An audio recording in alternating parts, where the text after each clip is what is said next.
Saudara sekalian, selamat sore. Mari kita berdoa.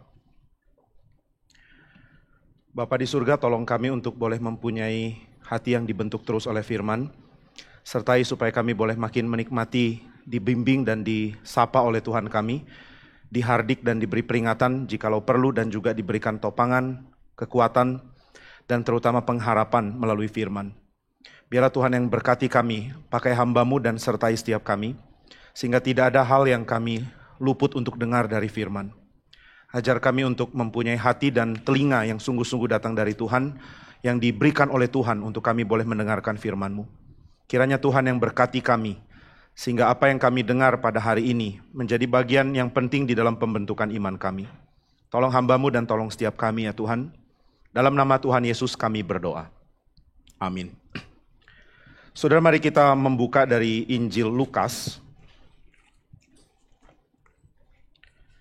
Saya akan bacakan dari Injil Lukas pasal yang kedua. Saya akan bacakan dari ayat yang ke-10, pasal 2 ayat yang ke-10 dan 11. Demikian firman Tuhan. Lalu kata malaikat itu kepada mereka, "Jangan takut, sebab sesungguhnya aku memberitakan kepadamu kesukaan besar untuk seluruh bangsa. Hari ini telah lahir bagimu juru selamat, yaitu Kristus Tuhan di kota Daud." Saudara, saya ingin membahas ayat yang ke-10. Di sini dikatakan jangan takut, sebab sesungguhnya aku memberitakan, atau dengan terjemahan lain bisa dikatakan, aku memberikan kabar baik mengenai kesukaan besar atau sukacita yang besar. Ada sukacita besar, ada great joy. Jadi yang ditekankan di sini adalah ada good news of great joy. Kabar baik mengenai sukacita besar. Sesuatu yang sangat megah dan meriah tentunya, sesuatu yang membuat manusia mendapatkan kekuatan kembali. Dan di sini ada kontras antara perkataan jangan takut dan dilanjutkan dengan perkataan ada good news of great joy. Ada kabar baik, ada evangelion, ada kabar baik mengenai sukacita yang besar. Nah, ini hal yang penting, orang Kristen mendapatkan berita Injil, dan Injil itu adalah mengenai sukacita yang besar. Sukacita yang besar ini berkait dengan beberapa hal. Ini yang saya mau coba gali dalam khotbah hari ini. Karena sukacita yang besar merupakan sesuatu yang sangat kurang dalam hidup kita, sehingga kita mencari kesenangan dari dunia ini. Ini merupakan hal yang simpel ya. Kenapa kita berdosa? Jawabannya adalah karena tidak ada sukacita besar dari Tuhan yang kita pahami, yang kita nikmati, dan yang kita kejar. Dosa bukan sesuatu yang jelek dan mengerikan di dalam tawaran awalnya. Karena dosa adalah sesuatu yang sifatnya sangat menarik, sangat memberikan kenikmatan, dan memberikan alternatif dari good news of great joy. Nah, kalau kita tidak tahu apa yang berbahaya dari dosa, kita tidak tahu apa yang menarik dari dosa, maka kita akan sangat sulit menghindarkan diri dari dosa. Kita akan terus mempunyai konsep berpikir yang salah, bahwa dosa itu sangat menyenangkan, dan kekristenan itu sangat membosankan. Tapi saudara, yang salah itu bukan kekristenan tentunya. Kita tidak perlu mengubah kekristenan untuk menjadi lebih seru, lebih membuat bisa dinikmati. Melainkan tentu kita perlu merubah cara kita menangkap berita baik itu. Dunia punya versi berita baik dalam tanda kutip yang palsu. Tetapi Injil terus diingatkan kepada kita lewat khotbah atau lewat pembacaan Alkitab kita, bahwa kabar baik sejati hanya muncul dari Tuhan. Kabar baik sejati tidak akan terdapat di tempat lain. Saudara tidak akan memperoleh kabar baik dari manapun, selain dari kitab suci, selain dari Injil Kristus. Nah, itu sebabnya saya ingin membahas mengenai beberapa hal tentang sukacita besar dari berita Injil, sukacita besar yang Tuhan mau tawarkan kepada kita. Sukacita apa yang Tuhan tawarkan dan apa yang kita bisa peroleh dari pengertian sukacita sejati dari kitab suci. Saudara, hal yang pertama dari sukacita sejati di pasal 2 ayat yang ke-10 nyatakan, jangan takut, sebab sesungguhnya aku memberitakan good news of great joy untuk seluruh bangsa. Untuk seluruh bangsa. Joy atau sukacita itu bersifat komunal, ini yang pertama. Saudara tidak bisa senang sendirian, itu aneh. Salah satu yang sangat penting untuk kita pahami tentang tertawa misalnya. Tertawa itu adalah kegiatan komunal. Kalau komunitas saudara tidak tertawa dan saudara tertawa, ada yang aneh. Orang tidak mungkin diam, dia akan tanya, kenapa kamu ketawa? Ketawa bukan satu tindakan yang biasa seperti garuk pipi mungkin. Saya nggak tahu kenapa kepikiran garuk pipi. Ya saudara, kalau garuk pipi nggak akan ada orang yang tanya, kenapa kamu lakukan itu? Tapi umpama saudara sedang kumpul, semua sedang diam, lalu ada satu orang tertawa. Saudara akan tanya dia, kenapa kamu tertawa? Nah, kenapa saudara tanya? Salah satunya adalah saudara ingin tahu apa yang bikin dia tertawa, supaya saudara bisa tertawa bersama dengan dia. Tertawa adalah hal yang sifatnya komunal. Dan ketika orang itu mengatakan, gak apa-apa, saya cuma pengen ketawa aja, ya saudara akan menjauh, ini orang aneh.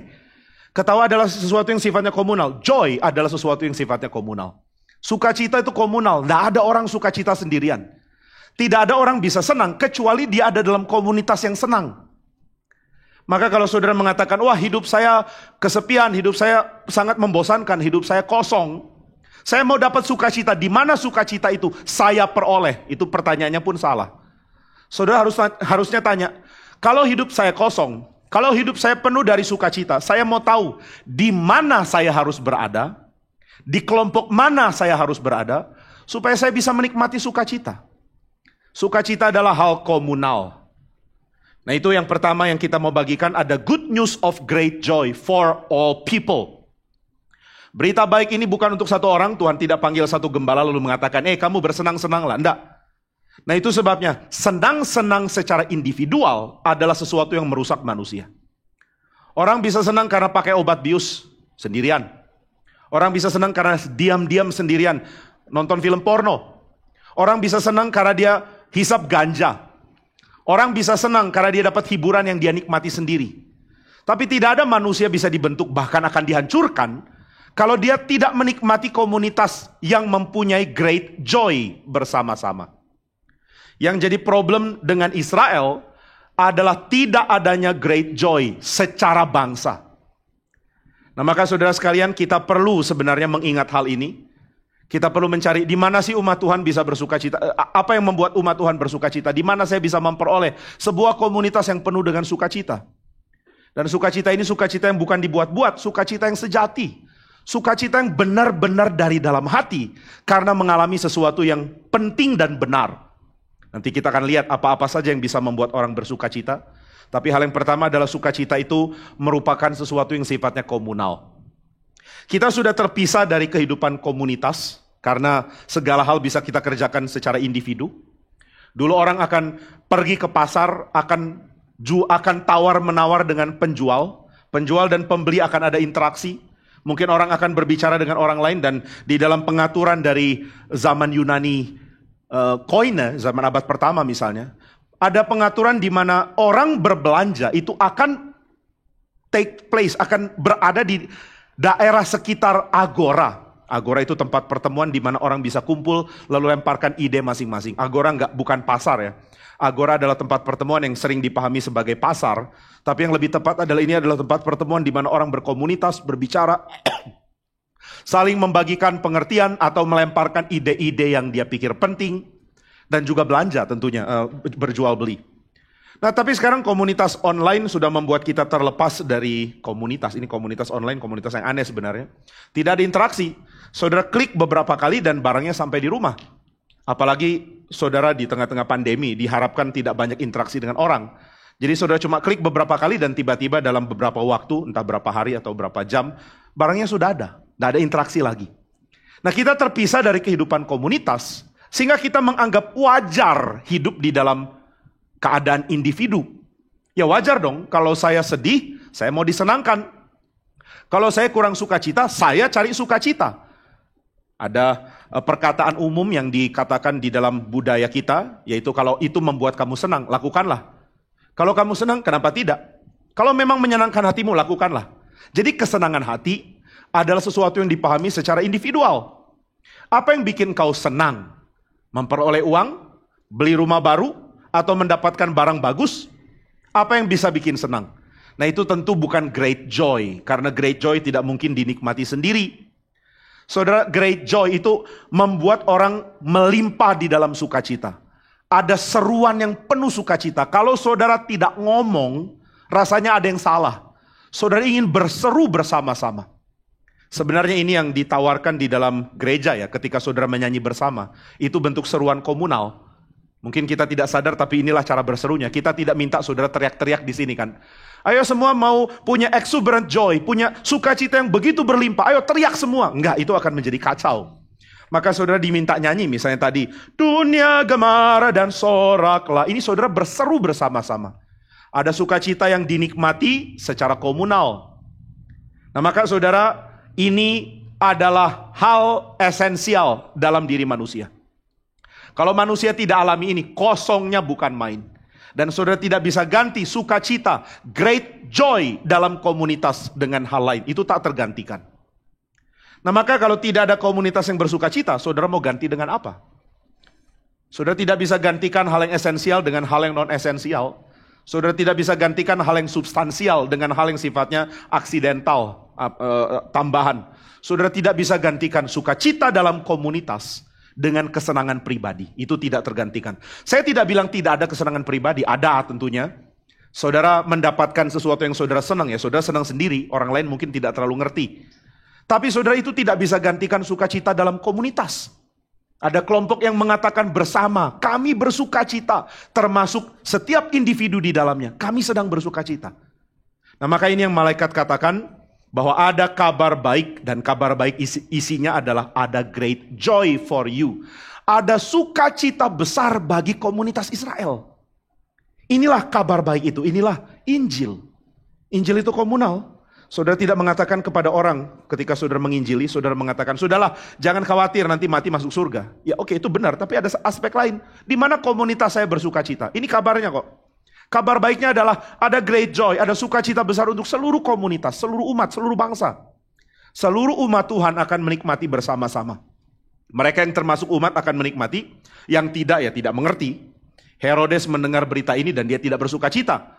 Yang muncul dalam dirinya bukan sukacita tapi amarah yang besar.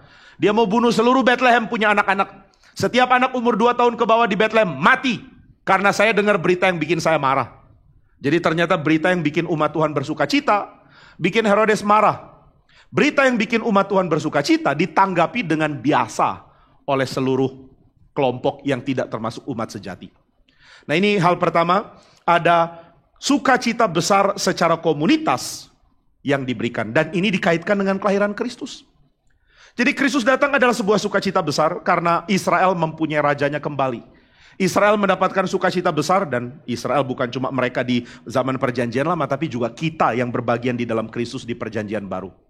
Kita mendapatkan sukacita besar karena Tuhan datang ke dalam dunia. Ada great joy. Ini hal yang pertama. Lalu saudara, hal yang kedua, ini saya tarik di dalam konteks perjanjian lama mengenai berita sukacita. Joy atau sukacita sejati, great joy, itu muncul karena saudara sebagai umat dicintai kembali oleh Tuhan. Ini hal yang kedua. Saudara bersukacita karena apa? Karena dicintai kembali oleh Tuhan. Inilah alasan Israel bersukacita. Mereka tidak bersukacita karena tiba-tiba pendapatan per kapita mereka naik sebagai negara. Bukan itu. Mereka juga bukan bersukacita karena ternyata nilai tukar mata uang mereka menjadi kuat dibandingkan dengan dolar bahkan. Bukan itu. Mereka tidak bersukacita karena teritori mereka bertambah. Bukan. Mereka bersukacita karena hal yang sifatnya relasional. Allah mencintai kami kembali.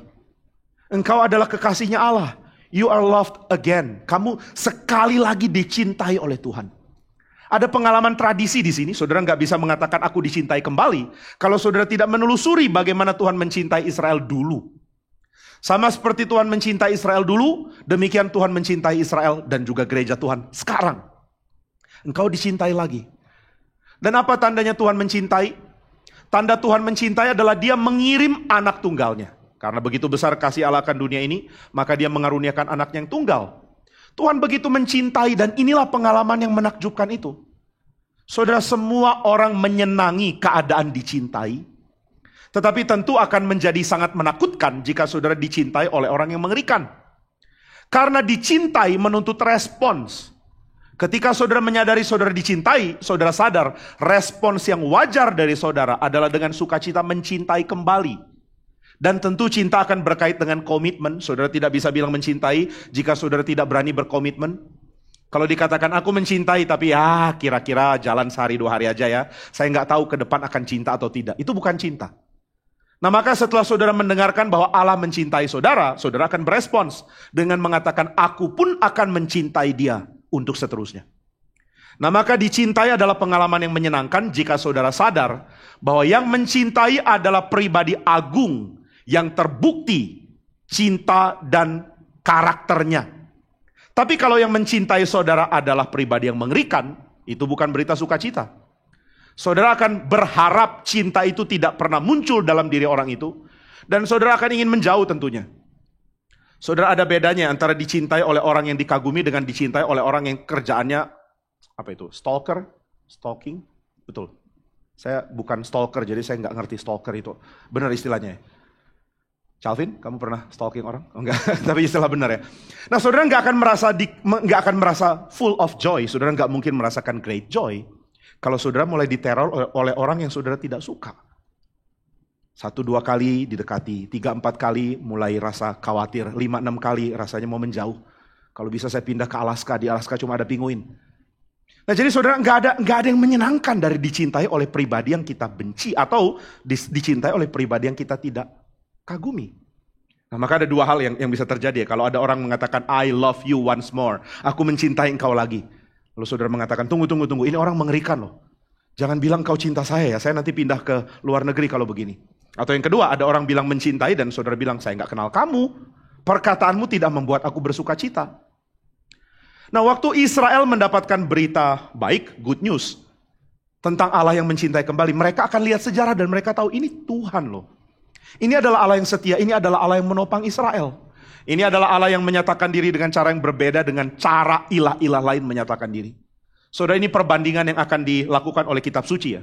Bagaimana tahu Allah itu begitu mengagumkan? Bandingkanlah dia dengan manusia dan bandingkanlah dia dengan malaikat. Itu kedua. Yang ketiga, bandingkan dengan dia dengan ilah palsu. Ini 3 perbandingan yang Alkitab nyatakan untuk membuat kita tahu betapa mengagumkannya Tuhan.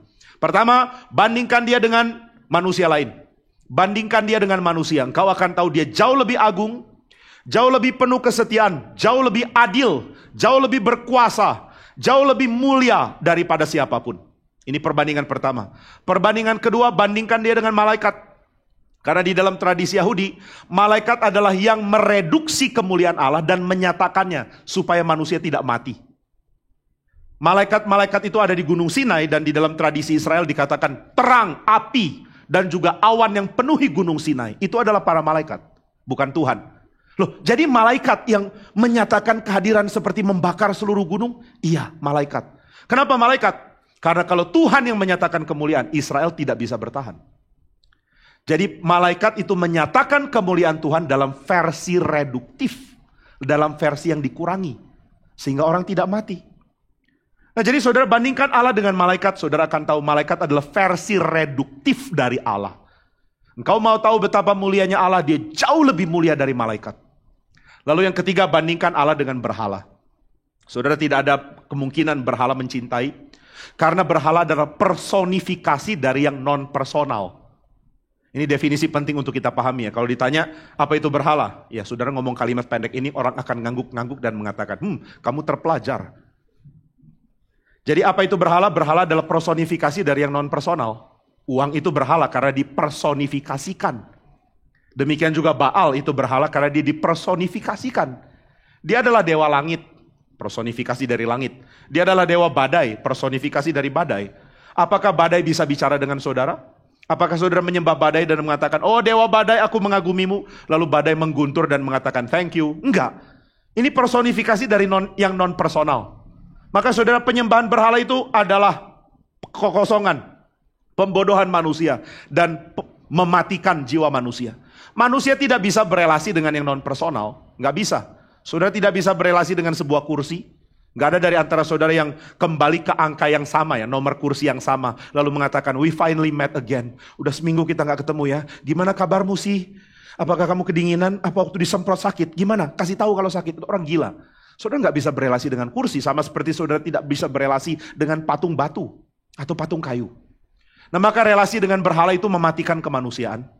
Dan saudara, Allah bukan berhala, dia adalah yang akan memunculkan kemanusiaan kita kalau kita berelasi dengan dia. Nah itu sebabnya di dalam kitab suci, sukacita besar itu adalah karena menyadari ada pribadi yang agung seperti Allah yang mencintai kita. Saya ingat ini satu sirkus ya, satu pertunjukan dari seorang penjinak singa. Bukan sirkus, pertunjukan, bukan pertunjukan ya.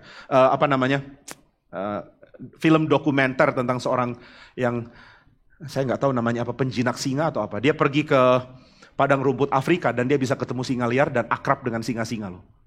Saya nggak ngerti kok ada orang bisa gini ya. Dia punya penyembahan kepada dewa singa lumayan kuat rupanya. Jadi dia punya jiwa Daniel sedikit, kira-kira gitu. Nah dia mendekat ke binatang-binatang itu, kemudian bermain-main dengan mereka, lalu setelah itu ditanya, apa tipsnya sih kalau didatangi singa? Apakah kamu boleh belai-belai mereka? Dia bilang, apapun yang terjadi jangan membalikkan badanmu dari mereka. Yang kedua adalah pahami apa yang sedang mereka lakukan, apa ada gerakan-gerakan seperti mereka sedang terganggu mentalnya, terganggu jiwanya. Jadi ini mengerti psikologi singa ya. Apakah singa itu lagi merasa nggak seneng? Karena kalau singa lagi merasa terganggu batinnya, dia akan makan kamu, mematikan kamu. Jadi dia mengatakan bahwa sejinak apapun hewan ini, kamu harus tahu dia itu singa. Kamu akan mendekat ke dia dengan perasaan gentar, selalu akan ada. Nah saya yakin saudara akan mengalami itu kalau mendekat ke singa ya. Perasaannya beda dengan waktu mendekat anjing pudel di rumah saudara. Atau packing atau anjing apapun lah yang di rumah saudara. Asal jangan Rottweiler tentunya. Nah saudara akan mendekati anjing itu dan mengatakan, ini aman, saya bisa dekati, kemudian belai-belai, gendong, cubit-cubit pipinya dan dia akan oke. Tapi coba lakukan itu sama seekor singa. Saudara cubit pipinya dan dia mengatakan, saya lagi gak mood. Dan dia makan saudara. Jadi saudara ada perasaan gentar ya menghadapi seekor singa. Itu sebabnya gambaran tentang Tuhan itu selalu dikaitkan dengan hal yang menggentarkan. Bukan hal yang gampang untuk datang ke Tuhan. Allah kita adalah Allah yang bisa marah. Allah kita adalah Allah yang menyatakan kuasanya. Allah kita adalah Allah yang akan menggoncangkan pengertian kita tentang dia. Dengan pernyataan dirinya. Ini yang ditekankan oleh Karl Barth. Karl Barth sangat tidak suka teologi dari Schleiermacher. Karena Schleiermacher mengatakan apa yang kamu cari ke dalam, kamu akan dapatkan keluar di dalam Tuhan. Cari deep inside kamu perlu apa. Waktu kamu gali ke dalam, Schleiermacher mengatakan, kamu akan sadar, kamu perlu bergantung. Kamu tidak absolut, kamu perlu yang absolut. Kamu tidak punya kekuatan dalam dirimu, kamu perlu mencari yang kuat. Kamu perlu berpegang kepada Tuhan. Kamu perlu mempunyai kebergantungan mutlak kepada dia. Tapi Barth mengatakan, kalau kamu menganggap Allah seperti itu, maka kamu bisa antisipasi dia. Saya perlu apa? Tuhan akan menyediakan. Saya goyah, saya perlu Tuhan yang kuat. Saya gampang galau, saya perlu Tuhan yang tenang. Tapi itu akan membuat kita gagal mengenal Tuhan. Barth mengatakan waktu Allah menyatakan diri, saudara harus bergumul. Karena saudara akan mengatakan, saya sulit menerima Allah yang seperti ini. Ketika orang Israel menerima fakta bahwa Allah adalah Allah mereka, mereka sulit menerima bahwa Allah adalah Allah yang menuntun mereka ke padang gurun dan menguji mereka dengan kekurangan air, kekurangan makanan. Mereka tidak setuju Allah model begini. Mereka lebih suka Allah yang bisa diwujudkan dalam lembu emas, lebih gampang diterima. Teologinya lebih gampang. Waktu Allah menyatakan diri sulit, saya bergumul untuk kenal Allah seperti ini. Barth mengatakan pengenalan akan Allah bukan hal yang simple karena saudara akan bergumul. Kalau saudara belum pernah bergumul dan mengatakan, saya oke-oke aja kok kenal Allah, kayaknya baik-baik aja, Allah itu menyenangkan. Ya berarti saudara kurang baca Alkitab. Saudara coba lihat Ayub, apakah Ayub bisa mengatakan Allah itu menenangkan? Pokoknya gampang lah, percaya dia itu gampang, pokoknya dia segalanya yang menyenangkan. Ayub akan mengatakan, Tuhan, saya benar-benar sudah sedekat ini dengan meragukan keadilanmu. Konsep adil, konsep benarmu yang saya pegang, sekarang dikacaukan loh. Saya bergumul kembali tentang kebenaranmu. Apa saya salah?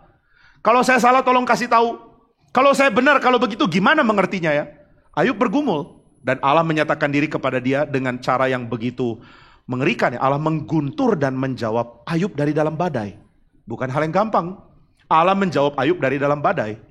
Saudara coba bayangkan settingnya ya. Kalau saudara beberapa hari ini sore-sore keluar, saudara akan mengalami angin keras. Nggak tahu di daerah saudara ada nggak? Di sini ada. Anginnya lumayan keras. Saya nggak tahu itu angin atau AC yang terlalu keras dari mall, kayaknya nggak mungkin. Nah saudara akan memahami, saya ini kecil loh, ada angin yang begitu keras, pohon-pohon tertiup, daunnya, dahan-dahannya sampai miring. Tapi saudara bayangkan kalau Allah menjawab dari dalam badai, ini lebih mengerikan lagi. Bagaimana dengan Yeremia? Yeremia sudah sedikit sedekat ini untuk mengatakan, Tuhan, saya kecewa karena saya menganggap engkau mencurangi saya. Ini Yeremia ya, nabi. Harusnya kan Nabi nggak gitu, Nabi harus mengatakan hal-hal yang baik tentang Tuhan. Siapa Tuhan? Baik. Bagaimana pengenalanmu akan Tuhan? Super baik. Siapa Allah? Allah adalah Allah yang maha dahsyat. Tapi Yeremia nggak bilang Allah dahsyat, dia mengatakan saya sudah segini dekat dengan mengatakan engkau mencurangi saya Tuhan. Ini jujur ya, Alkitab itu buku yang jujur loh. Nggak ada polesan-polesan untuk menjadikan penulisnya sempurna. Ini nggak ditemukan dalam kitab suci lain ya akan memberitakan tentang tokoh yang dijunjung tinggi dengan cara yang sempurna, blameless, flawless, dan segala macam hal. Tapi Alkitab menunjukkan pergumulan real. Yeremia berkata, Tuhan kalau begini caranya engkau menyatakan diri kepada Israel, saya akan mengatakan, saya kok merasa engkau curang kepada kami. Dan Tuhan menegur dia. Nah jadi saudara ada kesulitan memahami Tuhan memang. Kalau saudara benar-benar membaca dari kitab suci. Karena kita tidak siap terima dia. Kita yang gak siap. Bukan Tuhan yang aneh. Kita yang kurang siap. Allah kita begitu besar tapi kita begitu sempit hatinya. Allah kita begitu agung tapi kita begitu kerdil. Allah kita begitu suci dan kita begitu cemar. Allah kita begitu bijak dan kita begitu bodoh. Allah kita begitu agung dan kita begitu rendah.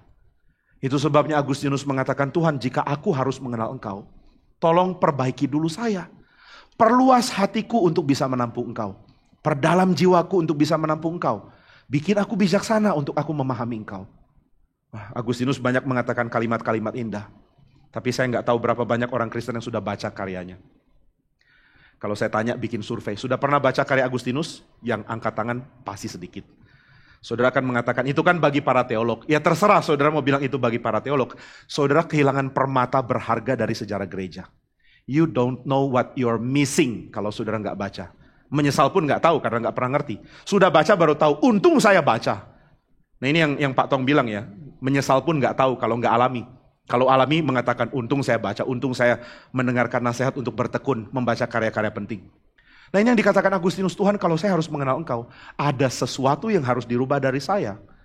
Saya mesti kenal engkau dengan cara saya dibentuk lagi loh. Saya nggak bisa datang kepadamu dengan apa adanya, saya nggak bisa cuma begini. Kalau cuma begini ya saya akan salah memahami engkau.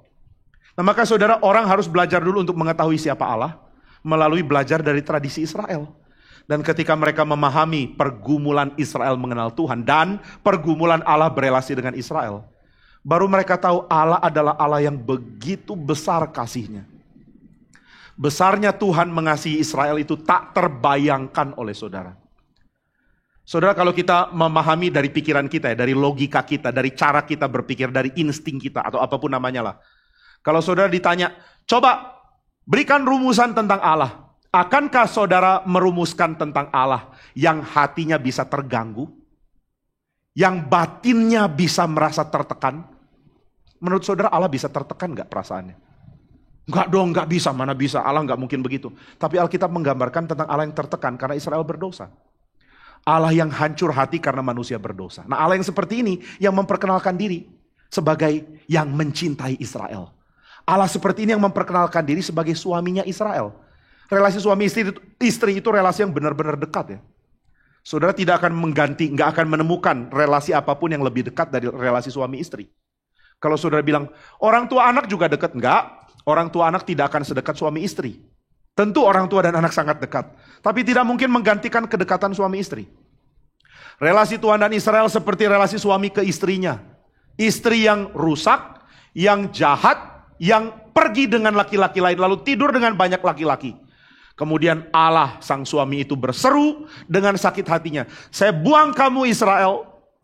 Tapi setelah di pembuangan Tuhan mengatakan saya akan panggil engkau kembali sebab hatiku sangat merindukan engkau.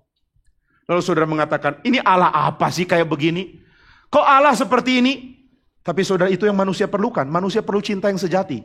Dan cinta yang sejati tidak akan pernah tenang kalau cintanya tidak direspons dengan cinta yang sejati juga. Maka saudara sekalian, sukacita sejati adalah ketika saudara dicintai oleh pribadi yang seperti ini. Allah bukan cuma mencintai dengan gencar kepada kita. Allah juga adalah Allah yang secara tekun menopang kita. Allah yang secara penuh kemuliaan menyatakan dirinya yang agung itu. Allah yang ketika kita mengenal dia, membuat kita akan menjadi bertumbuh di dalam pengenalan akan dia. Nah maka saudara kita akan bersukacita kalau kita mengetahui Allah yang seperti ini mencintai kita. Sayangnya begitu banyak orang yang kehilangan aspek ini dalam hidup. Mereka tidak merasa perlu mengenal Allah. Saudara ada satu lagu ya, saya lupa siapa band yang menyanyikan. Cuma lagu itu mengatakan kalimat-kalimat yang agak menyentuh Injil. Ini bukan band Kristen, anti-Kristen bahkan. Bukan, saudara harus tahu ya, kalau ada grup rock atau penyanyi-penyanyi yang anti-Kristen, harap tahu mereka bukan anti-Kristen. Tapi kebanyakan dari mereka menjadi anti-Kristen karena kemunafikan banyak orang Kristen. Nah bukan pujian ini hinaan malah. Ada lagu yang menyanyikan kalimat yang mirip-mirip Injil. Aku mendengar suara panggilan, ada kesempatan untuk bertobat, ada seruan untuk datang. Aku mendengar ini dari kecil. Ini saya memparafrasekan banyak ya, saya cuma berdasarkan ingatan. Ini saya dapat dari Carl Truman kalau saya nggak salah. Carl Truman penggemar lagu rock. Dan dia sampai sekarang belum bertobat juga kayaknya. Tapi dia menambahkan seleranya dengan tambah Beethoven dan Bach, jadi masih agak sedikit diampuni lah ya. Nah dia mengatakan, ini kelompok mengatakan, aku mendengar seruan, aku mendengar panggilan, bertobatlah, ada yang mencintai. Lalu aku menyadari ketika aku bertumbuh, itu bohong. Aku menyadari itu bohong dan aku dengan bangga mengatakan, gotcha, saya sudah ngerti, ternyata kamu membohongi saya. Tapi kemudian seiring berjalannya waktu, saya merindukan kembali seruan itu. Dan menemukan seruan itu bohong. Ini jujur ya, saya ingin Injil itu benar, tapi saya nggak mau percaya.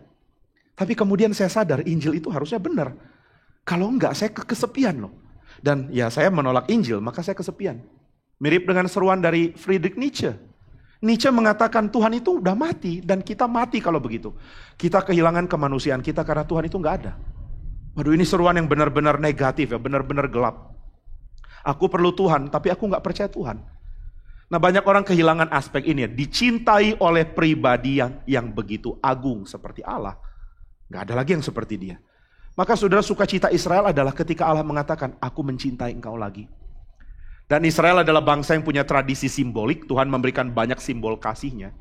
Seperti suami memberikan cincin kawin ke istri, itu kan simbol, itu bukan cintanya dia.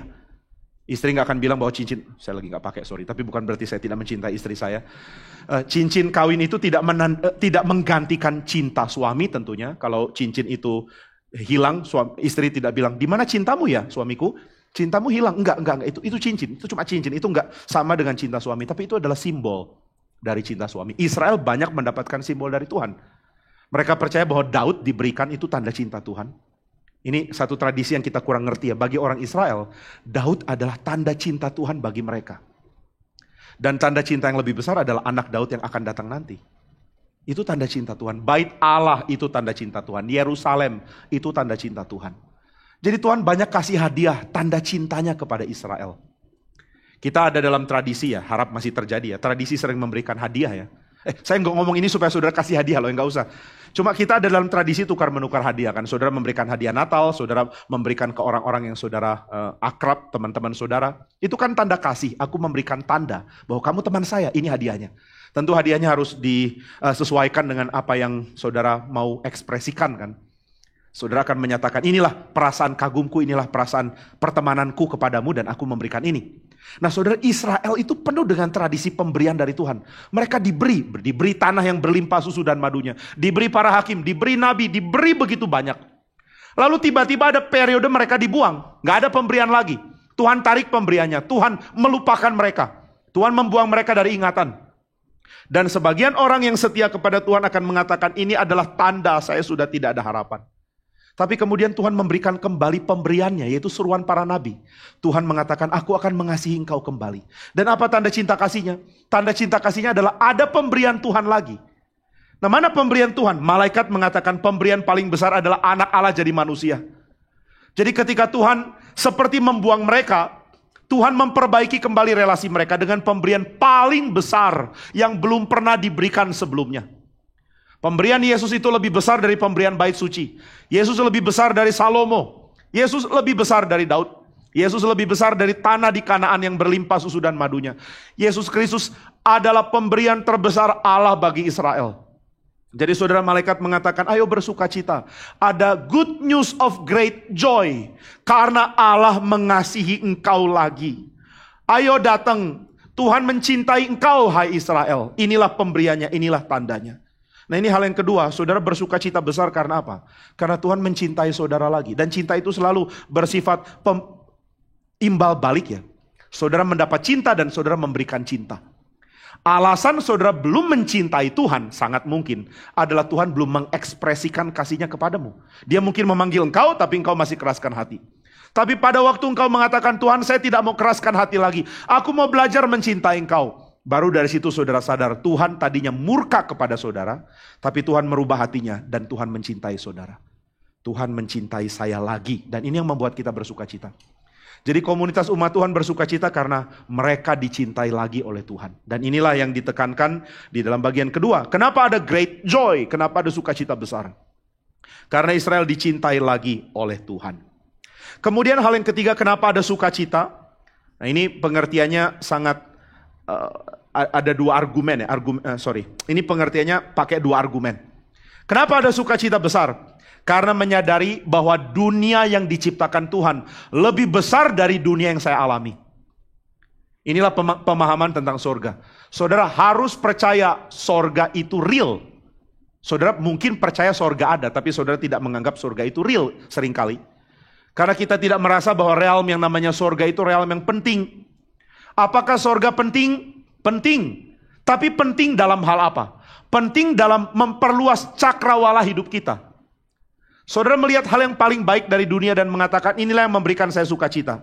Tapi para malaikat datang kepada para gembala dan kehadiran malaikat itu membawa realm yang lain. Ada realitas sorga yang malaikat bawa lewat kehadirannya. Dan inilah yang membuat kita mengerti sukacita itu tidak bisa terjadi di dalam rutinitas yang terkurung di dalam keadaan yang kosong. Nah, ini penting untuk kita pahami, maka saya akan jelaskan dulu apa itu rutinitas di dalam keadaan yang kosong. Rutinitas di dalam keadaan yang kosong adalah rutinitas yang saudara kerjakan tanpa progres. Nah, kita semua akan punya rutinitas, tentunya kita adalah makhluk yang perlu rutinitas. Pak boleh tutupi hidung juga ya, saya kok harus tiap minggu kasih peringatan, agak capek juga. Saya harap nggak perlu lagi lah ya, saya agak bosan kalau khotbah harus dihentikan karena memperingatkan saudara dan saudara kayaknya lupa terus untuk lakukan itu. Oke, saudara, saya lanjutkan khotbahnya. Nah, saudara, ketika kita ada di dalam rutinitas, kita harus mempunyai rutinitas, nggak bisa enggak. Seorang psikolog dari Amerika bernama Jordan Peterson mengingatkan bahwa banyak problem yang dialami anak-anak muda adalah karena mereka nggak punya rutinitas. Lalu mereka merasa, aduh hidupku kok begini kacau, aku rasanya begitu kosong, aku berasa tidak ada makna dalam hidup. Miliki rutinitas dong. Miliki rutinitas, do something. Punya jadwal yang diulang terus tiap hari. Manusia perlu itu. Saudara harus bangun di dalam waktu yang tepat, harus punya kegiatan rutin yang dilakukan dengan tepat. Saudara harus punya jam bangun dan jam tidur yang sebisa mungkin teratur. Keteraturan sangat diperlukan, saudara harus teratur. Tanpa keteraturan jiwamu yang akan menderita. Maka dia mengatakan sangat heran bahwa ternyata dia sebagai psikolog itu akan memberikan nasihat hidup normal kepada banyak orang. Dia bingung, ini aja kok harus dijelasin ya. Ketika orang tanya, aduh Pak Peterson, saya ini rasa hidupnya saya kosong. Saya nggak tahu gimana lagi bisa mendapatkan makna. Lalu Peterson tanya, gimana jadwalmu sehari-hari? Kamu biasa bangun jam berapa? Ya saya bangun kalau udah mau bangun aja. Nggak bisa. Kamu harus bangun lebih pagi, tidur lebih cepat. Kamu harus atur jadwalmu. Kenapa? Karena itu penting. Oh gitu ya, gimana cara atur jadwal? Lalu diajarin cara atur jadwal. Kamu punya kegiatan rutin begini-begini. Oh thank you. Lalu dia pergi. Dia heran. Peterson yang herannya. Kenapa orang ini harus datang ke psikolog untuk cari tahu cara bikin jadwal? Maka dia mengatakan banyak anak muda nggak tahu bagaimana hidup sehari-hari. Entah orang tua mereka lupa kasih tahu waktu mereka kecil, atau terlalu dibebaskan untuk lakukan apapun yang kau mau. Saudara, orang tua jangan bebaskan anak kecil untuk lakukan apapun yang mereka mau. Harus diatur dengan teratur. Sehingga ketika mereka dewasa, mereka tahu bagaimana mempunyai kebiasaan. Tapi saudara, kebiasaan juga akan bikin kosong. Kebiasaan harus dilakukan. Tapi bukankah kita ingin ada kebiasaan, ada progres di dalam kebiasaan kita? Kita melakukan sesuatu secara rutinitas dengan menyadari yang kita kerjakan membawa kita ke dalam keadaan yang lebih baik. Nah tapi saudara, ketika kita mau berharap itu tidak bisa dipahami dari lingkup kita yang sekarang. Karena kalau saudara berharap di dalam realm yang saudara pahami, saudara akan kehilangan pengharapan. Apa sih yang saudara bisa andalkan? Saudara mengatakan, saya mau andalkan sains untuk kemajuan manusia. Sains di satu sisi menyatakan ada progres yang mungkin dicapai. Di sisi lain sains membongkar realita alam kita. Bahwa alam kita menuju kehancuran sooner or later. Suka atau enggak. Saudara bisa pakai sains untuk memahami bagaimana improve kehidupan. Dan dengan sains saudara menyadari matahari ada usia. Dengan sains saudara bisa memperpanjang hidup karena sehat. Dengan sains yang sama saudara sadar bumi ini punya usia yang makin lama makin tua. Bumi ini udah tua loh. Dan ada yang bilang masih muda tapi katanya mungkin akan ditabrak meteor gitu ya. Enggak terlalu menyenangkan lah kalau saudara mengandalkan sains. Di satu sisi sains memang memberikan jawaban yang lumayan optimis tentang kemungkinan manusia bertahan hidup lebih panjang. Begitu ada virus, manusia langsung mendevelop vaksin. Lumayan lah kita punya teknologi dan sains untuk itu. Tapi sains yang sama memberitahu kepada kita bahwa ada kemungkinan kamu akan mati. Ada kemungkinan bahwa seluruh ciptaan ini akan rusak. Itu sebabnya ada istilah di dalam teologi reform bahwa kita mengharapkan creatio ex vetere. Ada creatio ex nihilo yang Tuhan kerjakan dulu, penciptaan dari tiada menjadi ada. Tapi nanti kita berharap creatio ex vetere, penciptaan dari tua. Alam semesta sudah mau hancur dan Tuhan datang mengintervensi atau ya, bukanlah. Tuhan menggenapi rencananya, itu lebih tepat, dan memperbarui segala sesuatu. Nah, jadi saudara, ada sesuatu yang indah dari sains, tapi juga ada sesuatu yang buruk yang dia beritakan. Sains adalah pembawa kabar baik sekaligus pembawa berita buruk. Maka kalau saudara mau mengandalkan sains, kalau kita personifikasikan sains, ini mempersonifikasikan yang bukan person, menyembah berhala berarti ya. Kalau saudara mengatakan sains ada masukan apa buat kami? Sains akan tanya, kamu mau berita bagus dulu atau berita buruk dulu? I have two news gitu ya, good news and bad news. Mau yang mana dulu? Saudara bilang good news dulu dong. Oke, good news. Good newsnya adalah saya bisa dipergunakan untuk memperpanjang hidupmu.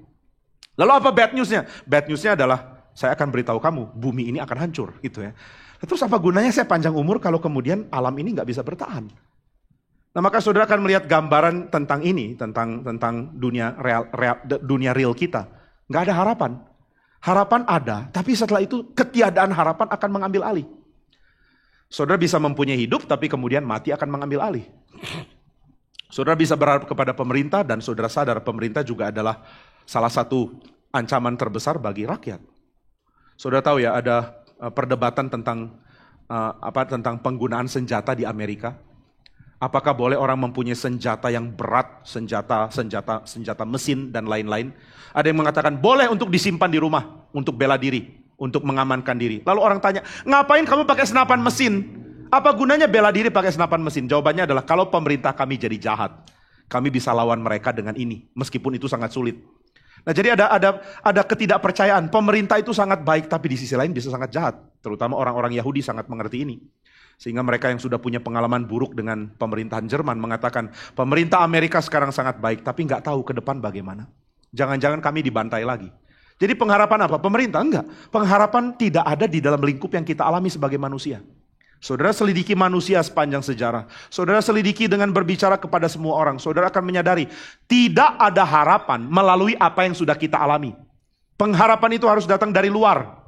Ini bukan out of the box lagi. Ini out of creation namanya. Saudara diajak bukan berpikir out of the box, saudara diajak berpikir out of creation. Melampaui penciptaan dan kembali ke Allah.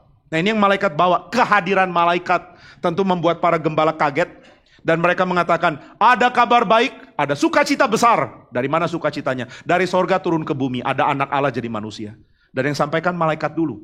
Kenapa malaikat sampaikan? Untuk mencelikan para gembala. Bahwa realita yang mereka alami bukan realita total. Ada realita namanya sorga yang jadi pengharapan kita. Kenapa sorga bisa jadi pengharapan? Karena sorga bisa dibawa ke sini oleh Kristus. Itu yang bikin sorga jadi pengharapan. Sorga itu pengharapan, bukan exit plan. Kalau semua sudah buruk, saya lari ya. Ada sorga tempat saya lari. Surga bukan pelarian, sorga adalah harapan. Nah, maka saudara, kesukacita yang ketiga adalah karena ada dunia lain. Ada realita lain, ada sorga. Dan di sorga ada makhluk yang menyembah, yaitu para malaikat. Siapa yang disembah? Yang disembah adalah Allah Tritunggal tentunya. Dan yang disembah itu pribadi kedua datang ke dalam dunia dan malaikat menyatakan puji-pujian. Saudara, puji-pujiannya seperti apa ya? Kalau kita pakai konsep dari masa lalu, kalau Lukas tulis, maka Lukas berharap pembacanya akan menyadari bahwa yang dipujikan oleh malaikat itu adalah pujian seruan, pujian sukacita, pujian kemenangan, nyanyian yang menyatakan kami menang. Nyanyian yang akan dipanjatkan waktu orang melihat kemuliaan Tuhan. Nah, jadi saudara, sukacita besar itu diberikan bukan dari sini loh. Sukacita besar diberikan dari luar dari kebiasaan kita. Maka saudara, tidak heran kita tidak punya sukacita sejati karena kita akan cari dari pengalaman kita untuk menikmati kembali sukacita. Kita punya pengalaman senang dan kita ingin akses itu lagi. Ada kecenderungan itu di otak kita katanya ya. Kalau saudara sudah mengetahui ada sesuatu yang bikin senang, otak saudara akan cari lagi. Nah ini yang membuat kita cenderung mengulangi pengalaman-pengalaman yang sama yang memberikan kesenangan. Nah jadi saudara, kita mau akses pengalaman kita mau akses masa lalu kita mau akses apa yang pernah dialami oleh orang lain. Kita akan tanya, kamu senang dalam hidup karena apa? Oh saya senang karena tinggal di tempat yang bagus. Oh di mana kamu tinggal? Di Bandung misalnya. Nah ini karena konteks Bandung, saya ngomong Bandung ya. Oh Bandung itu tempat tinggal yang paling bagus. Iya, saya mau tinggal di Bandung. Dan saudara sadar yang saudara akses adalah pengalaman orang lain yang juga terbatas.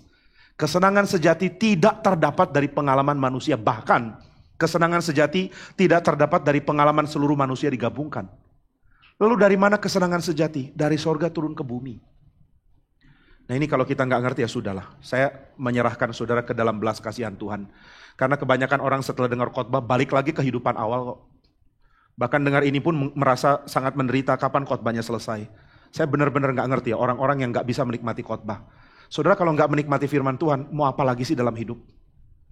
Susah ya. Nah maka saudara sukacita sejati bukan dari pengalaman hidupmu. Saudara mau cari apa ke depan? Oh saya akan sukacita kalau dapat pacar. Pacar juga jadi sumber kesulitan. Banyak orang hidupnya senang karena dapat pacar. Banyak orang juga mau bunuh diri karena dapat pacar yang salah. Kalau gitu dari mana sukacita? Dari sorga. Cari sorga. Dari mana sukacita? Dari Kristus yang datang dari sorga. Coba pahami itu. Buang hidup yang lama yang cuma cari kesukaan-kesukaan palsu. Sudah terlalu banyak orang menderita mencari kesukaan palsu dan akhirnya kosong lagi. Mari cari apa yang Israel dapatkan sebagai sukacita sejati. Yaitu Allah yang turun menjadi manusia. Belajar cintai Tuhan Yesus.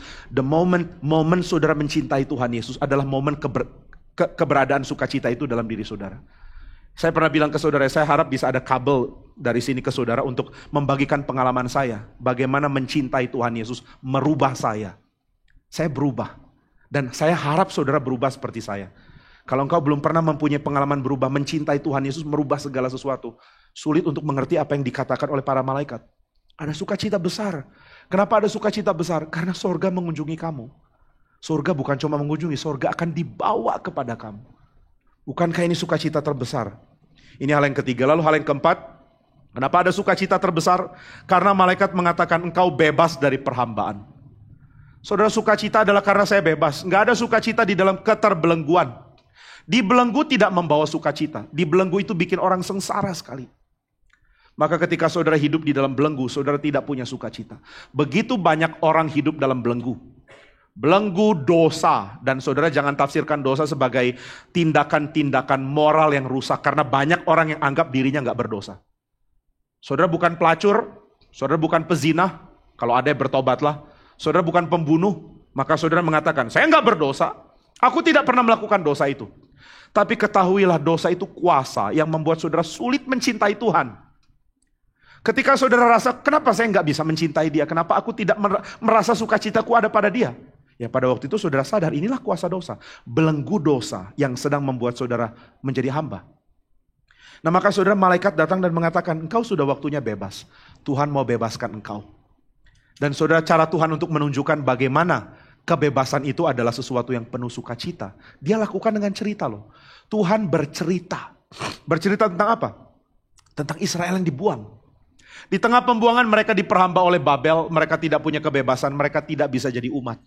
Mereka mungkin bisa menikmati hidup sih. Mereka bisa hidup sehari-hari dengan baik. Mereka bisa dapat makanan, mungkin dapat pekerjaan, bahkan dapat karir. Bahkan mungkin menjadi orang sukses di Babel. Bisa.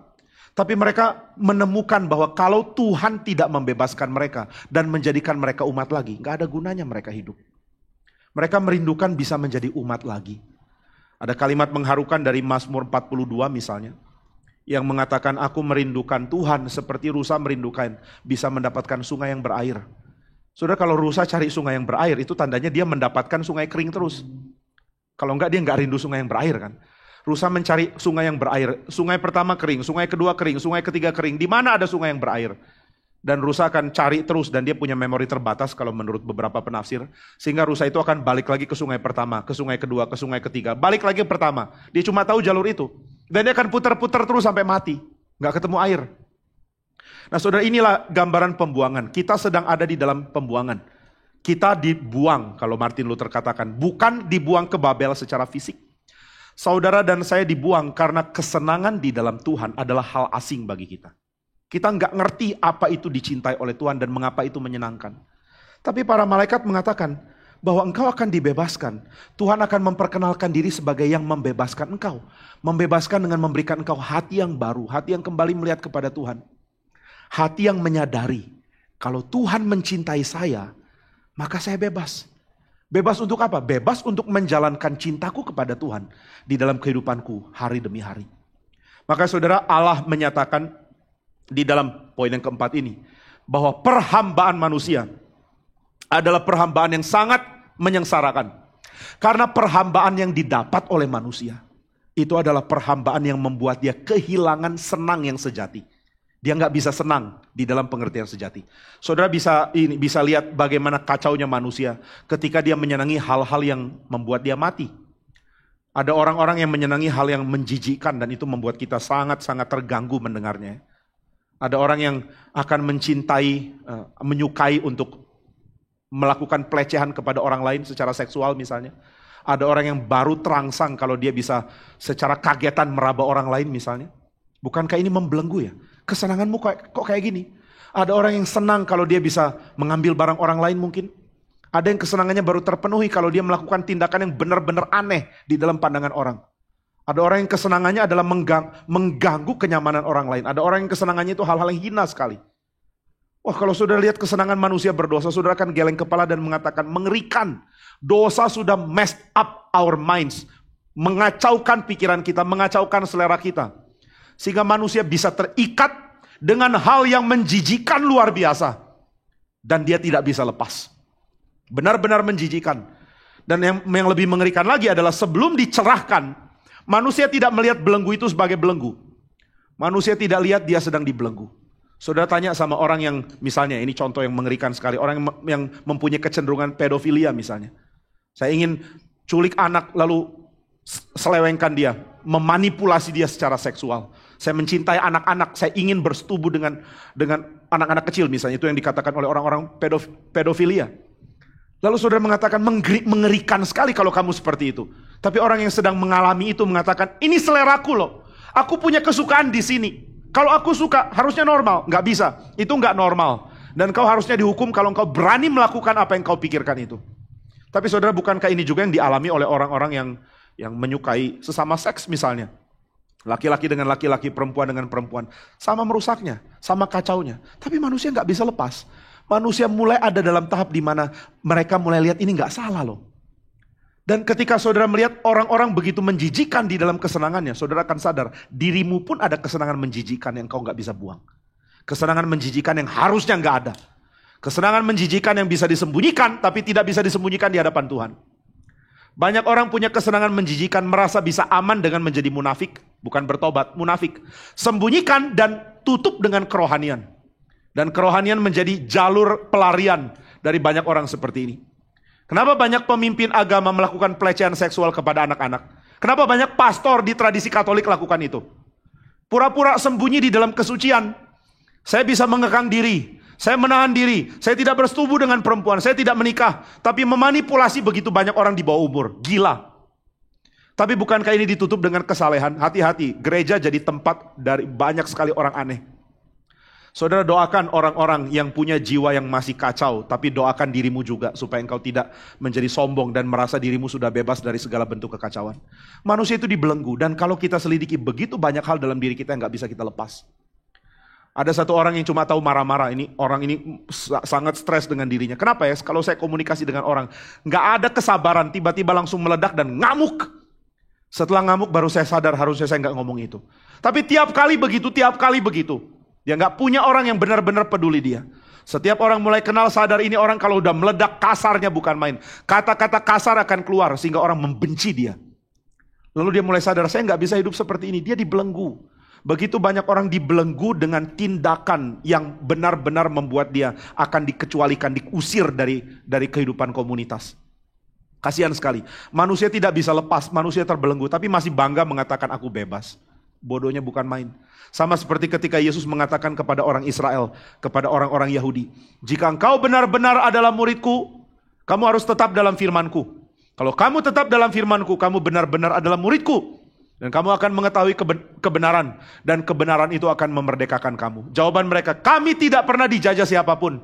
Itu dikatakan oleh orang-orang yang sedang dijajah Romawi. Benar-benar kacau. Mereka tidak pernah rasa kebertundukan mereka itu ada. Kami tidak tunduk kepada siapapun, itu omong kosong. Manusia sedang tunduk ke dalam sebuah kekuasaan yang tidak bisa dia lepas. Dia tidak bisa merdeka. Tapi saudara, Alkitab mengatakan, malaikat yang mengatakan bahwa ada sukacita. Sukacita apa? Perhambaanmu berakhir, hai Israel. Perhambaanmu berakhir.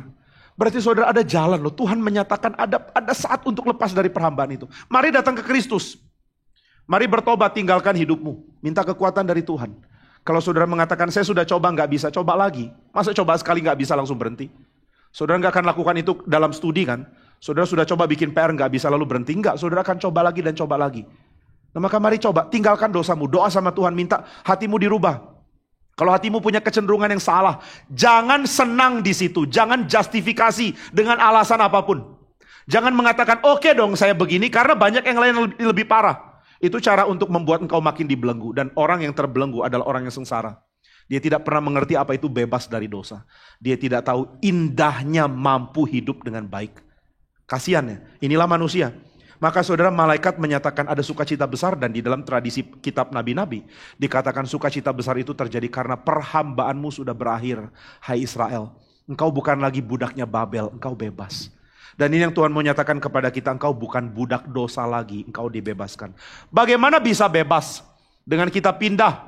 Pindah dari mana? Pindah dari kuasa dosa menuju kuasa dari penebusan Kristus. Bagaimana bisa pindah? Dengan beriman kepada Kristus. Saudara pindah kesetiaan. Dan beriman bukan cuma berarti pengakuan aku mau ikut Kristus. Beriman berarti saudara akan lakukan apapun yang perlu untuk menunjukkan bahwa saudara adalah pengikut Kristus. Ini iman. Iman adalah dedikasi total kepada siapapun yang saudara imani. Saudara beriman kepada Kristus, berarti saudara mengatakan saya mau punya dedikasi total kepada Dia. Apapun yang perlu untuk menunjukkan aku adalah milik Dia, aku akan lakukan. Nah, itu yang dinyatakan oleh kitab suci. Saudara dibebaskan oleh Kristus. Dan itu adalah tanda bahwa Tuhan mencintai saudara. Tuhan tidak lihat belenggu saudara sebagai belenggu kekal yang tidak bisa dikalahkan. Tuhan lihat kehidupan saudara dan mengatakan ada pengharapan, akui dosamu, tinggalkan, dan Tuhan memberikan kepadamu kedamaian yang Dia janjikan. Ini hal yang keempat. Kemudian hal yang kelima, apa itu sukacita? Dikatakan di dalam ayat yang ke-10. Kesukaan besar, ayat ke-11 maaf. Hari ini telah lahir bagimu juru selamat, yaitu Kristus Tuhan di kota Daud. Hari ini telah lahir bagimu, berarti hari ini sudah diberikan. Lahir itu diberikan. Saudara akan memahami ini di dalam pengertian budaya manapun. Setiap orang akan menyadari bahwa dapat anak, seorang ibu melahirkan, itu adalah pemberian. Pemberian Tuhan. Tuhan yang menciptakan jiwa, Tuhan yang menciptakan nyawa, Tuhan yang menciptakan person yang baru. Ini adalah pribadi yang belum pernah ada sebelumnya, tapi akan terus ada di dalam dunia ini dan akan terus ada di dalam kekekalan bahkan. Tuhan menciptakan seorang manusia, dan seorang manusia dilahirkan di tengah dunia. Sekarang berita dari malaikat lebih dahsyat lagi. Ini adalah kelahiran dari sang anak Allah menjadi manusia. Ini pemberian Tuhan. Maka saudara, hal yang kelima mengenai sukacita adalah bahwa sukacita itu akan muncul kalau kita sadar kita diberi pemberian dari Tuhan. Kalau saudara merasa bahwa apa yang saudara dapatkan itu adalah pencapaian, saudara tidak akan bersukacita. Saya bisa kok mencapai sukses. Saya mencapai kemampuan yang baik. Saya mempunyai tindakan hidup yang berubah. Saya sudah rubah hidup saya. Saya berhasil. Saya adalah orang yang sukses. Saudara tidak akan merasa sukacita. Tidak ada sukacita muncul dari achievement. Achievement membuat kebanggaan palsu. Vain glory muncul dari pencapaian. Setiap kali kita mengatakan, saya sudah mencapai. Pada waktu itu sukacita makin menjauh. Saudara bilang, saya sudah mencapai, sukacita bilang, kalau gitu saya pergi. Makin saudara bilang, saya mencapai, sukacita bilang, bye-bye. Saudara bilang, saya sudah bisa, saya sanggup, sukacita bilang, silakan nikmati kesombonganmu. Maka saudara, gak ada orang sombong yang sukacita. Orang sombong itu sangat gampang marah sama orang lain, karena mereka tidak bisa senang kalau orang lain senang. Kenapa orang sombong sulit untuk menerima orang lain punya keadaan? Karena mereka merasa bahwa mereka harus mencapai sesuatu. Mereka kerja keras untuk ke situ. Mereka nggak pernah mengetahui apa itu pemberian. Mereka cuma tahu ini adalah usaha saya. Maka mereka akan sangat picik kepada orang lain. Kenapa sih orang lain gak begini? Kenapa sih mereka gak begitu? Kenapa orang ini kurang ini? Kenapa orang itu kurang itu? Kenapa orang lain gak bisa begini? Kenapa mereka gak bisa berjuang? Kayak saya bisa berjuang, mereka enggak. Tapi saudara, orang seperti itu kehilangan sukacita. Orang yang penuh sukacita itu mampu melihat pengharapan dalam diri orang lain. Bisa senang lihat orang. Ini menyenangkan ya. Saudara mau pilih mana? Tiap lihat orang lihatnya picik terus? Atau tiap lihat orang lihat ada pengharapan? Saya lihat saudara misalnya, dan saya mengatakan, jemaat kok kayak gini. Apa ini jemaat kayak begini? Saya pindah aja lah cabang misalnya. Saya orang picik. Saya nggak ngerti apa itu pemberian. Saya cuma ngerti pencapaian. Kamu harus mencapai apa yang saya harap kamu capai. Orang yang cuma tahu pencapaian sulit bersukacita. Dan orang yang tidak punya sukacita sulit menikmati relasi dengan orang lain. Dia akan selalu rasa orang lain itu kurang. Dia nggak lihat pengharapan. Dia tidak mengatakan ada harapan. Sama seperti saya dapat harapan. Aku dapat gift dari Tuhan. Aku bisa berubah karena anugerah Tuhan. Maka aku juga bisa melihat ini dalam diri orang lain. Saudara, sukacita itu akan menyebar. Ini seperti kacamata ya. Saudara pakai kacamata gelap. Kelihatannya semua gelap. Lalu saya mulai protes. Kenapa sih wajah-wajah saudara gelap-gelap? Ada kuasa jahat menaungimu ya. Lalu saudara mengatakan, Pak, ganti kacamata Pak. Itu kacamata hitam. Oh iya, kacamata saya. Lalu saya ganti dengan yang biru. Lalu saya mengatakan, kenapa kalian semua biru ya? Kurang oksigen kah? AC-nya nggak nyala mungkin ya. Saudara bilang lagi, Pak tolong kacamata netral aja lah. Nah saudara, kacamata buruk, kesombongan itu membuat saudara pakai kacamata buruk. Aku mampu, kenapa kalian enggak? Aku berprestasi, kalian payah. Maka kacamata buruknya mulai ada. Ini kurang ini, itu kurang itu. Ini apa ini kayak begini? Ini apa ini kayak begini? Aduh, orang kok kayak begini? Pengurus kok kayak begini? Hamba Tuhan kok kayak begini? Aduh, kalian ini jadi Kristen kok kayak begini? Saudara, orang itu nggak sadar, dia nggak ada sukacita. Problemnya bukan orang lain. Orang itu nggak ada sukacita. Orang yang negatif terus lihat orang lain punya problem, dirinya nggak sukacita. Dan dia kehilangan banyak hal dalam hidup. Tapi orang yang mengatakan, wah indahnya hidup ya. Kamu lihat orang itu buruk sekali. Iya, tapi dia ada bagusnya kok. Orang bisa lihat sukacita itu loh. Kalau saudara melihat saya, jangan saya lah. Fieri aja coba. Saudara lihat Fieri lalu mengatakan, mana ada orang pemuda reform kok kayak gini. Lihat tampangnya, kayaknya dosanya banyak banget. Terus lihat cara duduknya, itu cara duduk orang yang gak bisa menguasai diri. Ini orang gak punya harapan sama sekali. Nah orang kasih komen gitu ke Fieri adalah orang yang gak punya sukacita. Yang salah bukan Fierinya, yang salah adalah orang yang kasih penilaian itu. Mungkin ada sesuatu yang salah dari Fieri, sangat mungkin. Tapi orang akan mengatakan, saya aja dapat anugerah bisa berubah, Tuhan pasti akan mengasihani dia juga. Itu senang sekali loh hidup kayak begitu. Saudara, you don't know what you're missing kalau saudara tidak punya sukacita. Makanya sukacita itu bukan diserukan ya. Ada sukacita, ada, haleluya. Ada sukacita, ada. Nggak tentu yang bilang ada sukacita ya. Yang nanya pun nggak ngerti apa itu sukacita. Waktu dibilang ada sukacita, lalu saudara respons, apa itu sukacita Pak? Yang ada, gitu ya. Ada apa enggak? Yang nggak bisa jawab kalau kami nggak dalam pengertian yang sama dong. Coba jelaskan dulu sukacita apa, baru nanti kami jawab ada atau enggak. Bisa ada, bisa enggak. Ya jadi dalam tradisi Pentakosta dan karismatik ya menekankan ada sukacita. Kalau reform realistis, nggak ada sukacita. Kami adalah orang pencapaian. Kami sudah mencapai kesombongan level tinggi. Kalian semua payah. Kami lebih hebat dari kamu. Jadi ada kesombongan, haleluya. Ya, itu reform. Nah maka saudara, di dalam kekristenan yang ada itu sukacita sejati. Ada kabar baik, ada berita baik bahwa Tuhan memberikan sukacita sejati. Kok kita nggak dapat ya? Kalau saudara rasa nggak dapat, tanya sama Tuhan dong. Kehidupan doamu jalan. Tuhan, Pak Jimmy bilang ada sukacita loh. Dan dia bilang gitu bukan supaya saya teriak haleluya, supaya saya benar-benar cari dan mengalami. Kok saya nggak dapat? Kenapa aku begitu picik lihat orang lain? Kenapa aku begitu stres melihat orang lain? Kenapa aku begitu tertekan dengan kelemahan orang lain? Kenapa saya nggak bisa lihat sukacita itu? Nah saudara tanya sama Tuhan, Tuhan akan jawab kok. Tuhan bukan Allah yang dingin, bukan batu yang tidak bisa mereply. Bukan Allah yang sudah menetapkan, dia menetapkan semua benar. Tapi bukan Allah yang tidak meresponi kita di dalam seruan kita. Maka saudara ketika dikatakan ada berita besar, ada good news of great joy. Orang Israel bisa tanya, apa itu great joy-nya? Dan Tuhan mengatakan, karena engkau dapat pemberian. Tuhan tidak perhatikan rankingmu. Lalu mengatakan, saya sudah mencapai ini. Saudara ada tempat loh untuk pencapaian. Misalnya saudara adalah seorang yang mensyaratkan ada pencapaian tertentu. Saudara mau undang orang untuk kerja di tempat saudara, umpama ya saudara punya perusahaan besar. Lalu saudara ingin ada pegawai, saudara tentu berharap dia punya pencapaian tertentu dong, nggak salah. Tapi orang yang punya pencapaian akan mengatakan pencapaianku pun adalah sebuah pemberian. Nah ini yang benar.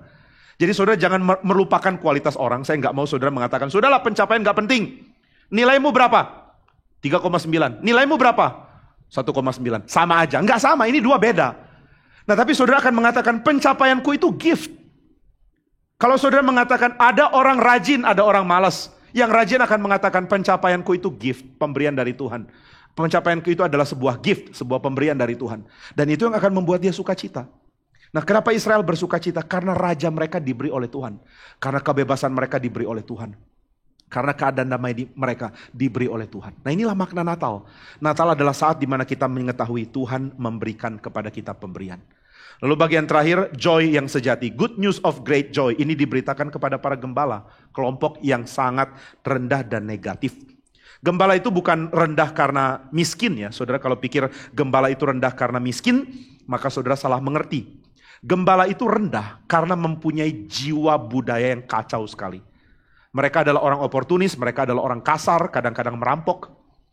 Kadang-kadang ada kelompok-kelompok yang kerjanya menjarah dan pura-pura jadi gembala. Ini gembala punya nama buruk sekali. Tapi saudara sekalian, Tuhan meridim pengertian gembala. Dengan mengatakan bahwa Allah adalah gembalanya Israel. Bahwa Kristus adalah gembala dari umatnya. Dialah gembala sejati. Dan kita adalah domba-dombanya.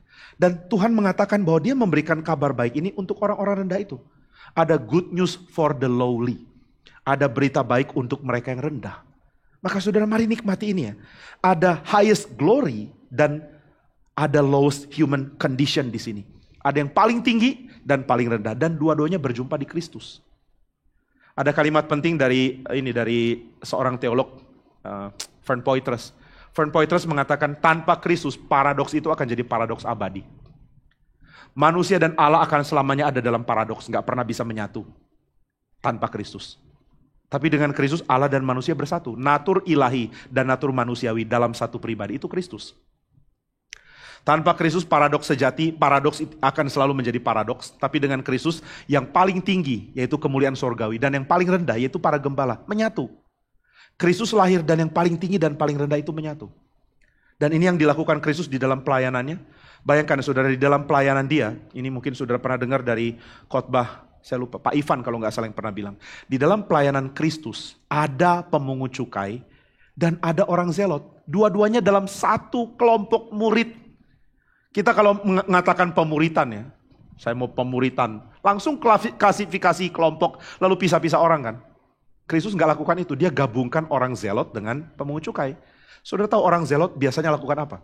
Salah satunya adalah mereka akan bawa pisau yang apa sih namanya? Yang bengkok. Melengkung ya.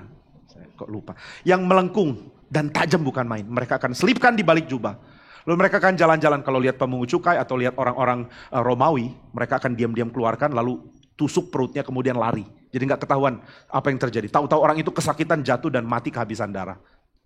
Kalau Simon orang zelot lihat pemungut cukai, mungkin dia udah mau keluarin pisau.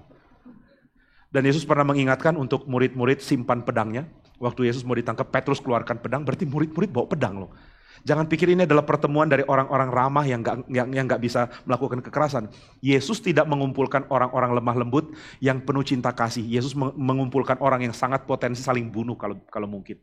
Murid Yesus itu bukan murid-murid yang lemah-lemah. Gambaran gereja tentang murid Yesus adalah lemah lembut. Petrus, ya Tuhan. Andreas, enggak. Simon orang zelot, hadir, enggak. Mungkin Simon udah mau tikam Matius loh. Tapi dia ngeri, ini ada Yesus, saya mesti belajar terima Matius. Bergumul untuk terima orang yang benar-benar lain dari dia.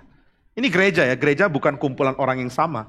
Ada Simon orang zelot dan ada Matius pemungut cukai. Ada Yesus yang dari sorga dan ada gembala yang dari bumi, tempat paling rendah.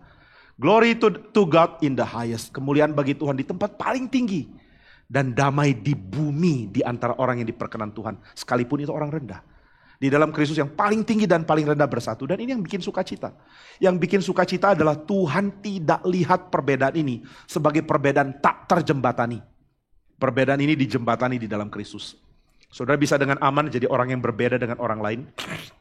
Saya nggak mau saudara datang ke GRI dan mengatakan, apa sih stereotipnya GRI? Saya mau mirip kayak gitu. Nggak harus.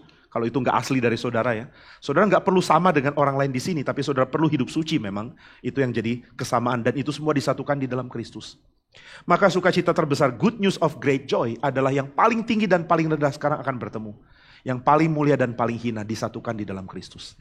Dan ini berarti berita baik yang melampaui semua program-program dari gerakan-gerakan revolusi di dunia ini dalam sejarah. Semua orang berusaha menyatukan yang kaya dan miskin dengan cara menghancurkan yang kaya atau memunculkan yang miskin. Pokoknya ada titik temu. Ini titik temu selalu jadi solusi kan.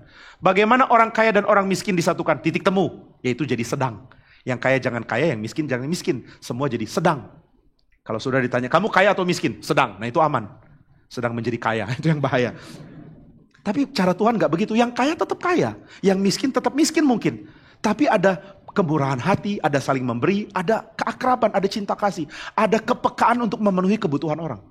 Orang miskin yang benar-benar mencintai Tuhan itu nggak pernah minta supaya orang kaya kasih uang supaya dia nggak miskin lagi, enggak. Tapi orang miskin akan mengatakan kalau kami memang sudah nggak mampu, mentok, kami nggak tahu harus kemana, ya kami mohon belas kasihan.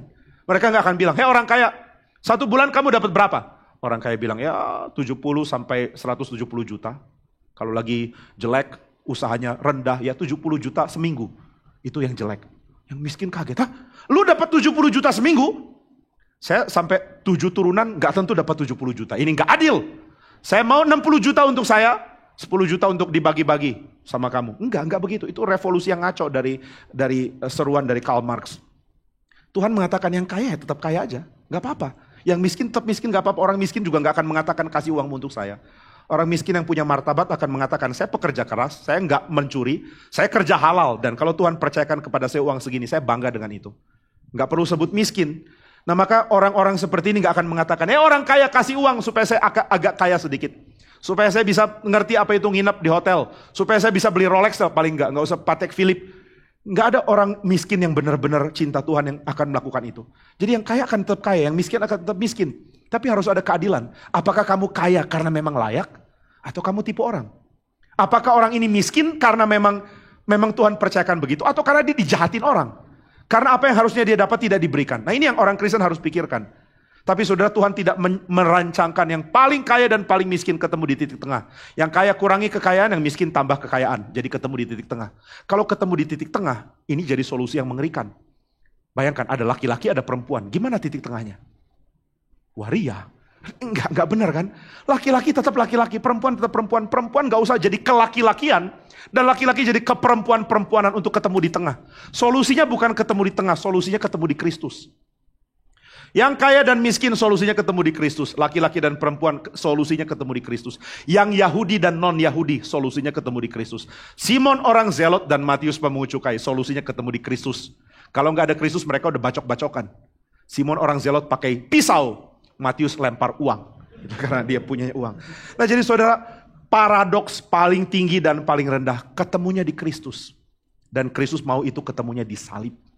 Di salib dia meruntuhkan semua perbedaan. Apakah jadi nggak ada perbedaan? Tetap ada. Orang Yunani tetap ngomong bahasa Yunani. Orang Yahudi tetap ngomong bahasa Aramaik. Orang Yahudi menyunatkan anaknya, orang Yunani enggak.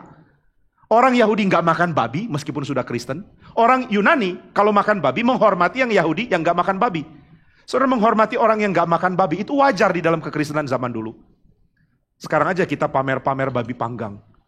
Enak nggak jadi Kristen? Ayo, lu nggak bisa kan? Itu gawat orang Kristen kayak gitu ya. Nah jadi saudara sekalian, yang Yahudi tetap Yahudi, yang bukan Yahudi tetap bukan Yahudi. Tapi mereka bertemu di dalam Kristus. Nah maka ada sukacita besar. Tuhan mengatakan ada kesatuan antara sorga dan bumi, antara dua kutub yang berbeda di dalam kehadiran Kristus. Inilah sukacita sejati. Maka saudara, sukacita sejati itu adalah komunal. Sukacita sejati adalah karena kita dicintai kembali oleh Tuhan. Sukacita sejati adalah karena ada harapan yang melampaui dunia ini. Sukacita sejati adalah karena engkau dibebaskan dari dosa. Sukacita sejati adalah menyadari ada pemberian, bukan pencapaian. Sukacita sejati adalah yang paling tinggi dan paling rendah, bertemu di dalam Kristus. Kiranya kita bisa belajar sukacita Natal melalui pesan pada hari ini. Mari kita berdoa. Bapa di surga, kami bersyukur sebab kami memiliki Kristus, sumber sukacita sejati. Tuhan tolong kami semua lemah, kami semua sulit menerima sukacita itu karena diri kami yang sudah banyak dikacaukan oleh dosa kami. Tolong kami untuk mengerti apa yang disampaikan, tolong kami menikmatinya. Kami tahu ada banyak kali dalam khotbah-khotbah ini kami ditegur. Bahkan bukan cuma kami yang mendengar, hamba-Mu pun tertegur oleh apa yang Tuhan bicarakan melalui hamba-Mu sendiri. Maka kami bersyukur karena teguran-Mu yang kena ke hati kami. Dan kami bersyukur karena Engkau tidak pernah menegur tanpa memberikan solusi. Tuhan tidak pernah menegur tanpa memberikan jalan untuk kami nikmati. Kami bersyukur karena kami boleh datang kepadamu dan berdoa dan memohon supaya Tuhan menolong kami. Tolong kami punya sukacita ya Tuhan, sukacita yang berasal dari Tuhan. Dalam nama Tuhan Yesus kami berdoa. Amin.